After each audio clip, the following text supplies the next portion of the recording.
कविकट्टा महाराष्ट्राचा लोकप्रिय चॅनल. कविकट्टा समूह प्रस्तुत कथावाचन. कथाकार बाबाराव मडावी. अभिवाचन बाबाराव मडावी. संकल्पना आणि निवेदन अशोक कुबडे. ऐकूया तर अपंग प्रेमाच्या किंकाळ्या ही कथा. बाबाराव मडावी यवतमाळ. साहित्यिक, लेखक, वक्ता तथा सामाजिक कार्यकर्ता. आकांत हे त्यांचं आत्मकथन पुणे विद्यापीठात 2011 ते 2017 मध्ये अभ्यासक्रमात समाविष्ट होते. भाकर हा कथासंग्रह नांदेड येथील स्वामी रामानंद तीर्थ विद्यापीठात MA अंतिम वर्षात अभ्यासक्रमास आहे. पाखरं ही कथासंग्रह औरंगाबाद आणि नांदेड विद्यापीठात अभ्यासक्रमात समाविष्ट आहे. समीक्षा, साहित्य शोध, वैचारिक लेखन बाबाराव मडावी यांनी सातत्याने केले आहे. बाबाराव मडावी यांच्या साहित्यावर अनेकांनी MPhil आणि PhD प्राप्त केली आहे. बाबाराव मडावी यांच्या अभिवाचनातून ऐकूया अपंग प्रेमाच्या किंकाळ्या ही कथा. माझा भाकर कथा संग्रह स्वामी रामानंद तीर्थ विद्यापीठ नांदेड येथे MA मराठीचे अंतिम वर्षाकरता अभ्यासक्रमात समाविष्ट करण्यात आला. त्यातील अपंग प्रेमाच्या किंकाळ्या ही कथा मी सादर करीत आहो. अपंग प्रेमाच्या किंकाळ्या. सुरेश दोन्ही पायांनी पंगू, कमरेपासून लुळं शरीर झालेलं, बिचारा सापासारखा पोटावर सरपटत चालायचा. 2 हाताच्या तळव्यात रबरी चपला घालायचा. त्याचे हात त्याचे जणू पाय झाले होते. हात जमिनीवर घट्ट रोवून सारं शरीर पुढं न्यायचा. त्याला जिथं जावं वाटलं तिथं जायचा. सर्वजण त्याच्याकडे कुतूहलाने पाहायचे. वयाची 20 वर्षे त्याने अशीच गाठली.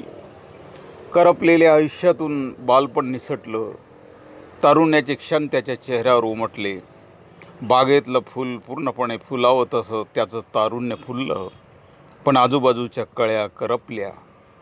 मधातला फुलोरा तेवढा फुलला. सुरेशचा चेहरा लुळ्या पांगळ्या अवयवात मात्र टवटवीत दिसायचा. आरशात पाहून तो हसायचा, म्हणायचा, खरंच मी किती सुंदर आहे. पण मी असा लुळा पांगळा झालो. त्याचे चेहऱ्यावरचे उमटलेले स्मित हळूहळू कमी व्हायचे. कपाळावर एक काळजीची लकीर आडवी उमटायची. आरशात कपाळावरील लकीर पाहून आरसा हळूहळू चेहऱ्याच्या दूर करायचा. आपल्या दोन्ही लुळ्या पांगळ्या पायाकडे पाहायचा. पाण्यात मिठाचा खडा पडून विरून जावा तसा हिरमसून जायचा. हातातला आरसा थरथरत्या हाताने संदुकात दडवून ठेवायचा. सुरेश एका डोंगर माथ्यावरील माळहिवरी खेड्यात लहानाचा मोठा झाला. त्याच्या शेजारी शांता राहायची. तीही जवळपास त्याच्याच वयाची. शांता हरणीसारखी चपळ, टपोरे डोळे, लांब गळ्याभोवती पांढरा शुभ्र चकाकणारा चांदीचा कंठा, लुगड्या चोळीत जणू सोन्याची खाण चमकून दिसावी असे तिचे रूप. ती हसली की तोंडात मोती असल्यावर तिचे चकाकणारे दात दिसायचे. तिचे कपाळ चंद्र काढून गोंधवलेले. गालाजवळील हनवटीवर कुणाची नजर लागू नये म्हणून गोंधवलेला हिरवा ठिपका तिच्या सौंदर्यात भर घालीत खुलून दिसत होता. पोटाभोवती मारलेली चोळीची गाठ निरागसपणे लोंबकळत होती. उदास हृदयाची ही हरिणी माळ रानावर उगवली. तिची चाल उधळणीला आली. तारुण्यानं मानवर उचलली. आंब्याला बहर यावा तशी शांता मोहरून गेली. सुरेश लहानपणापासून शांतासोबत खेळायचा, बागडायचा. लहानपणापासून जोपासलेली मैत्री तारुण्यात येऊन ठेपली. अचानक एक दिवस सुरेश शांतीनं जीवनभर एकत्र राहण्याचं एकमेकांना वचन देऊन टाकलं. डोंगर माथ्यावरील झाडं हर्षानं एकमेकांना सांगत सुटली. पक्ष्यांनी सुसाट वेगानं भरारी घेऊन उंच आकाशात चिवचिवाट केला. दररोजचा गुराखी गुरं गोळा करून सुरेश शांताजवळ आला. आंब्याच्या शीतल छायेत सारं कसं शांत वाटत होतं. सुरेशनं शांताकडे एकटक पाहिलं.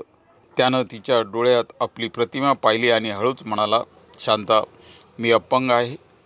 माझ्या प्रेमाचा स्वीकार तू केलास, पण तुझे आई वडील मला स्वीकारतील काय? सुरेशच्या तोंडून असे शब्द निघताच शांता जोरानं किंकाळली. नग सुरेश, नग असं बोलू नगस रे. सुरेश, मी तुझ्याशिवाय जगूच शकत नाही. मी तुझ्यासोबत वाढली. तुझं सुख दुःख मी जाणून आहे. तू अपंग असलास तरी विचारानं लय मोठा आहेस. तुला मला जपायचं आहे. तू माझी जिंदगी झाला आहेस. मयापासनं कोण तोडल रे तुला? आण खातूया, तुला मी कधी सोडणार नाही. शांताचे शब्द ऐकून सुरेशच्या डोळ्यातील समुद्र व्हायला लागला. दररोजचा गुराखी साक्ष बनून काठीचा आधार घेऊन पाहत होता. त्याचा चेहरा चिंताक्रांत झाला. झाडाखालच्या गुरांच्या डोळ्यात आसू उभी झाली. त्यांचे रवांत करणे थांबले होते. कान टवकारून ते सुरेश शांताकडे पाहत होते. सुरेश शांतीच्या प्रेमाचा वृक्ष बहरून आला. आंब्याची पालवी न पालवी हिरवी गच्च होऊन डुलायला लागली. शांतीनं सुरेशला पाटकुळी आणले आणि आंब्याच्या झाडाखाली थंडगार सावलीत आणून ठेवले. शांता म्हणाली, सुरेश, थंडगार सावलीत विसावा घे. हे आंब्याचं झाड किती दिवसापासून विसावं देता या. सुरेश म्हणाला, शांता, तू किती जपतेस ग मला. तुझं वय हसण्या खेळण्याचं, पण तू माझ्यासारख्या लुळ्या पांगळ्याबरोबर हसतेस, खेळतेस. जवान झाली आहेस पण साथ नाही सोडली. तू किती उदार आहेस ग. शांता, मी असा अपंग तुला कसा पोसणार? माझ्या डोक्यात विचारांचं काहूर माजतं या. हे सांगताना सुरेशच्या गालावर अश्रूचे थेंब वाहत येऊन थांबले. शांतीनं आपल्या बोटानं ते अलगद पुसले. ती निर्धारानं बोलली, मी समर्थ आहे. सुरेश, तुला पोसाया मी समर्थ आहे. मी मोलमजुरी करीन पण तुला सोडणार नाही. तू असहाय खाऊन जाऊ नक. तुला माझी आण आहे. माझ्यावरती तुझा विश्वास आहे ना? सुरेश थोड्या वेळानं हसला. तिचं डोकं हृदयाजवळ घेतलं. मी तुला कधी विसरणार नाही ग. सुरेश शांतीची जीवन नौका प्रेमाचा आधार घेऊन चालली होती. ही नौका तडीपार होणार की नाही याची शंका सुरेशला यायची. त्याच्यासाठी त्याला पाटकुळी घेऊन फिरवणारी शांता हिमतीनं पुढं आली. तारुण्यातली जगण्याची पालवी वाळू पाहत होती. खुंटलेलं रोपटं टवटवी दिसायला लागलं. शांता त्याला पाणी घालायची. सुरेश आपलं अपंगत्व विसरून प्रेमानं रंगून जायचा. शांता त्याच्यावर प्रेमाचा वर्षाव करायची. तिचं मखमली तारुण्य डोळ्यात साठवून तो बेभान व्हायचा. त्याच्या अश्रूंची फुलं व्हायची. प्रेम करणाऱ्यांच्या जीवनात वादळ येतात, तसं वादळ सुरेश शांतीच्या जीवनात एकाएक येऊन धडकलं. शांतीच्या आईवडिलांना आपली पोर अपंग सुरेशच्या नादी लागल्याचं समजलं.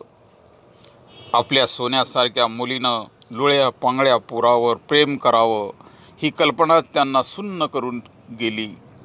शांता सुरेशला आंब्याखाली भेटून नुकतीच घरी परतली.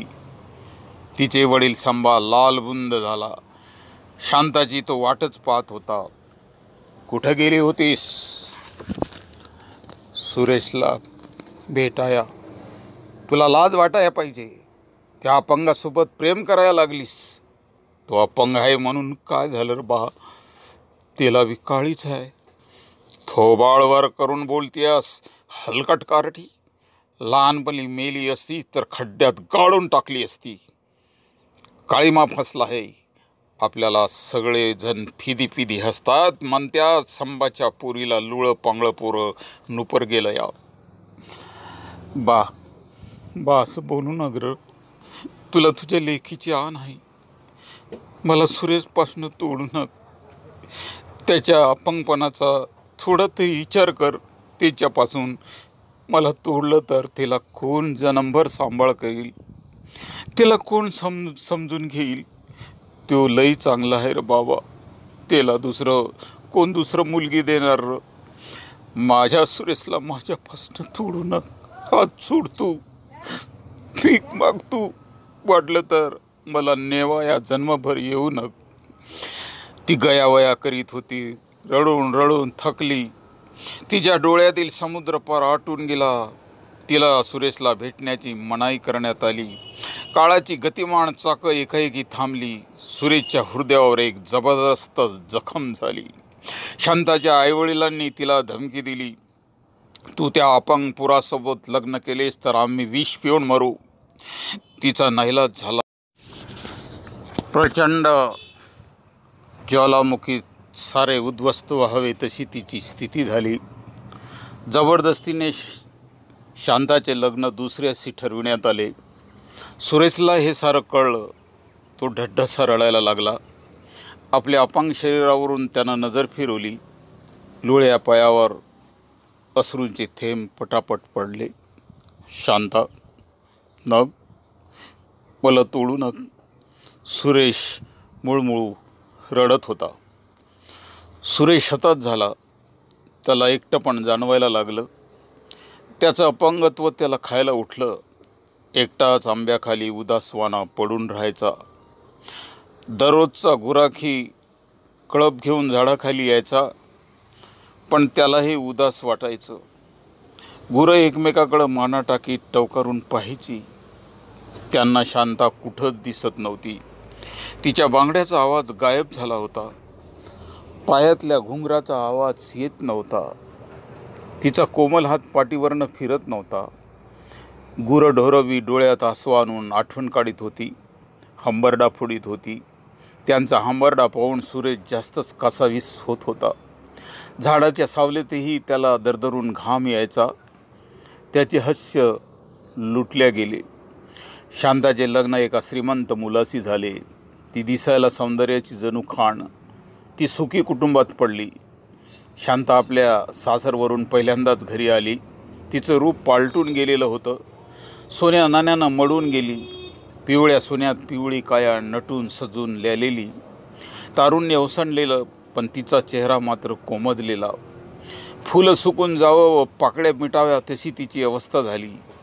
आल्या आल्यास तिनं आंब्याच्या झाडाकडे सुरेश सुरेश करत धाव घेतली. सुरेश उदासपणे पडला होता. शांताला पाहताच त्याचा क्रोधाग्नी भडकला. त्याचा चेहरा एकाएकी लालबुंद होत गेला. डोळ्यात अंगार पेटत गेला. त्यानं काही एक विचार न करता जवळचा दगड घेतला आणि शांताला फेकून मारला. शांताचं डोकं फुटलं. ती रक्तबंबाळ झाली. डोक्यातून भळभळ रक्त व्हायला लागलं. नग र सुरेश, मी दोषी नाही.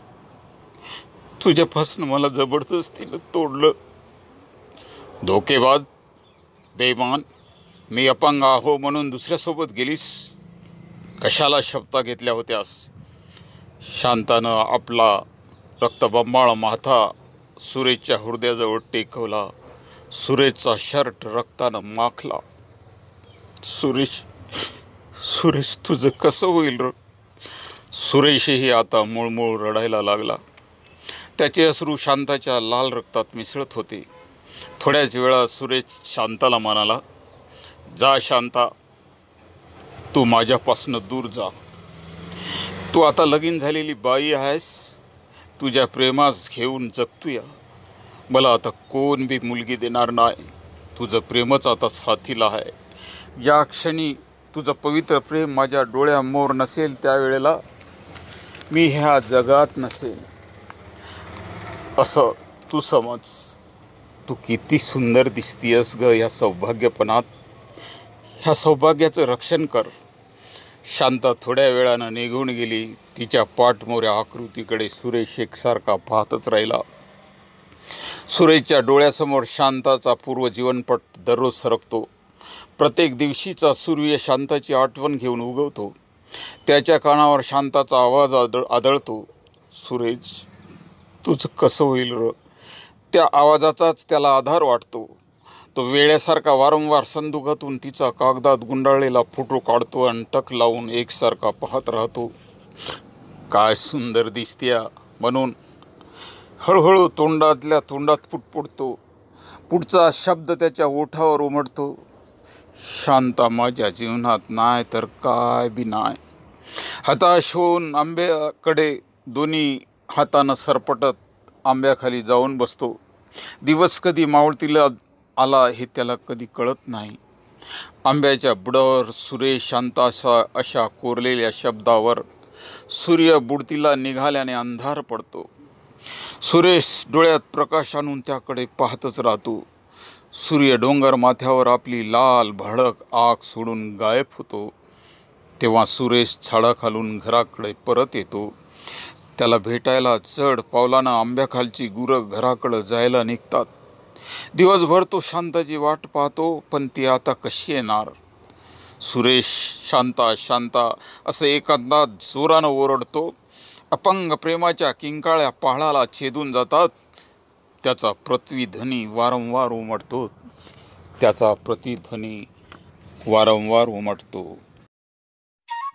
कविकट्टा महाराष्ट्राचं लोकप्रिय चॅनल.